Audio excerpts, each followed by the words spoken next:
오늘의 부동산 이슈입니다. 이태원 우사단길 일부가 최근 내린 비로 무너지면서 세입자 4가구가 대피하는 소동이 벌어졌습니다. 이 구역은 한남 3제 정비 촉진 구역에 속하는 곳으로 당초 지난달 용산구청으로부터 관리 처분을 받아 연내 이주가 이뤄질 예정이었으나 상가 조합원들이 소송을 걸면서 사업이 지연되고 있습니다. 최근 전국 주택 매매 가격이 꾸준하게 하락세를 타고 있습니다. 이로 인해 부동산 저점을 기다리는 매수자들이 늘어나 매매량이 줄어드는 추세입니다. 어떻게 된 일인지 바로 보러 가시겠습니다. 6일 정비업계에 따르면 최근 내린 비로 전날 이태원 우사단로 신나길 일대의 축대가 무너졌습니다. 이 사고로 인근에 거주하던 세입자 4가구가 긴급 대피했습니다. 집안 유출로 추가 붕괴 위험이 높아지자 용산구청은 축대를 임시 보강하고 도로 통행을 금지한 상태입니다. 이 구역은 역대 최대 재개발로 꼽히는 한남 3구역에 속하는 곳입니다. 조합원 수만 4천여 명에 이르며 총 사업비는 7조 원, 예정 공사비만 1조 8,880억 원에 달합니다. 2003년 한남 뉴타운으로 지정되고 2012년 조합이 설립됐으나 워낙 규모가 크다 보니 10여 년간 사업이 지지부진했습니다. 조합은 2020년 이후 현대건설을 시공사로 선정하고 조합원 분양을 마치는 등 사업의 속도를 내고 있었습니다. 용산구청은 당초 지난달 한남 3구역의 관리처분 계획을 승인할 예정이었으나 상가 조합원들이 분양가를 이유로 법원에 낸 관리처분 효력정지 가처분 신청이 일부 인용되면서 사업에 제동이 걸렸습니다. 한남 3구역 일대는 40여 년 된 노후 건물이 밀집해 겨울철 동파와 붕괴 사고가 빈번한 곳입니다. 당초 조합은 1분기 내 관리처분 승인을 받고 연내 이주를 시작할 계획이었습니다. 재개발 구역에 거주하는 세입자들은 구청의 관리처분 인가가 나와야 재개발 이주비와 주거 이전비 등 보상을 받아 이주를 시작할 수 있습니다. 한남 3구역의 한 조합원은 무너져가는 집에 살면서 이주만 준비하고 있었는데 갑자기 사업이 중단돼 당혹스럽다 라며 공사비도 가파르게 오른다는데 추후 분담금 부담도 커질까봐 여러모로 걱정이 많다 라고 전했습니다. 조합은 상가 조합원들을 대상으로 분양가 산정에 대한 설명회를 개최하고 상황을 완만하게 해결하려 노력하고 있지만 소송을 낸 11명 중 3명만이 취하서를 제출한 상태입니다. 조합은 오는 20일 가처분 이에 신분기일을 앞두고 있습니다. 만일 패소할 경우 한남 3구역의 재개발 사업은 향후 1년 이상 지연이 불가피할 전망입니다. 최근 전국 주택매매 가격이 꾸준하게 하락세를 타고 있습니다. 이로 인해 부동산 저점을 기다리는 매수자들이 늘어나 매매량이 줄어드는 추세입니다. 매매 수급 동향이란 수요와 공급의 비중을 점수화한 수치로 0에 가까울수록 공급 우위, 100에 가까울수록 수요와 공급이 비슷함, 200에 가까울수록 수요 우위를 나타냅니다.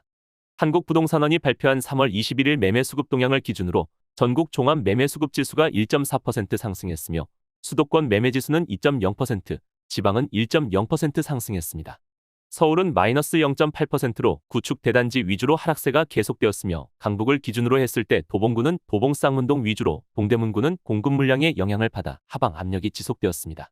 중남구는 급매물 위주로 거래되는 상봉 신내 중화동 구축 중소형 평형 위주로 하락되고 광진구는 광장, 자양, 구이동 주요 단지들 위주로 하락했습니다.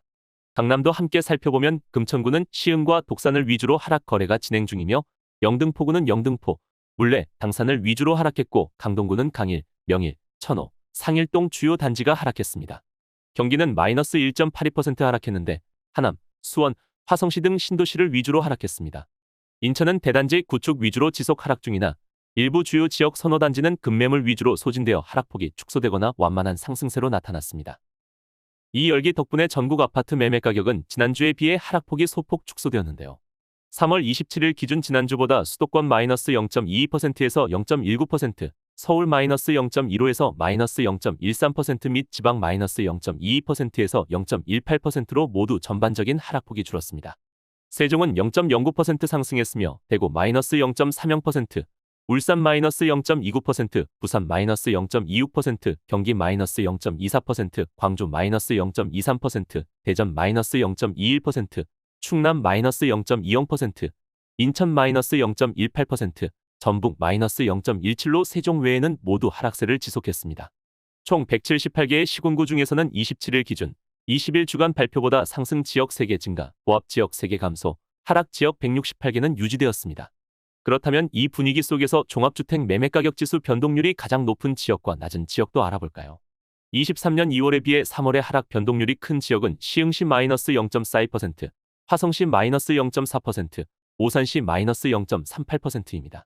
반대로 상승 변동률이 큰 지역은 이천시 0.71%, 안성시 0.33, 파주시 0.18입니다. 전반적으로 변동률의 폭이 줄어든 것으로 보입니다. 올해 들어 부동산 규제 완화가 실시되고 대출금리가 안정화되어 집값이 저점을 찍고 다시 반등할 것이라는 의견이 많아졌기 때문으로 분석됩니다. 급매물도 어느 정도 해소되었으며 올림픽 파크포레온이나 장의자의 레디언트 같은 브랜드 대단지들이 완판에 성공하면서 매수 심리가 반등 흐름을 탄 것으로 보입니다.